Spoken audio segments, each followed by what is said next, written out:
After 2 sessions of gains yesterday, gold took a breather, but this morning the metal is back up. Will Rhind, now where do you expect gold to trade over the next few days? This morning we got a great ADP number. Tomorrow we're getting interest rates from the ECB, and then on Friday we get the jobs number here in the U.S. So I'm guessing it could be kind of volatile.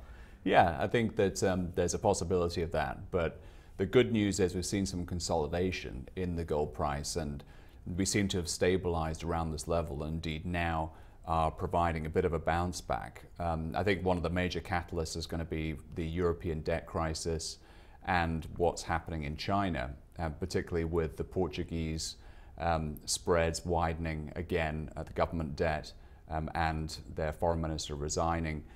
Again, some fears that the European debt crisis will resurface, and what that means for gold is in the last few years, whenever that's happened, that has provided support to gold prices. Yeah, so there's certainly, that gives it some reasons to own gold here, but given that we do have these couple events coming up, do you just sit on the sidelines or do you get involved now? Because we're at what, a 3-year low in gold prices? Yeah, gold prices have come down a lot from their $1,900 high. So yeah.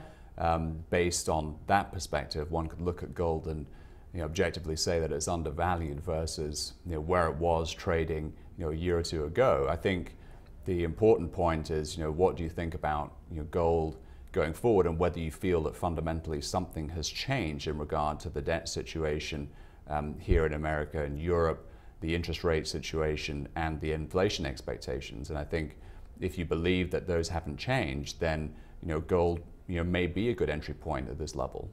Okay, and then just from a longer term investor perspective, maybe the debt situation in Europe is still shaky given the news that we have gotten, and maybe Friday's jobs number isn't great, so maybe near term it makes sense to own gold. But what's the longer term trade for gold? Well, I think the longer term is that we have some very serious problems with regard to huge debt levels in the Western world, and we have slow to anemic growth.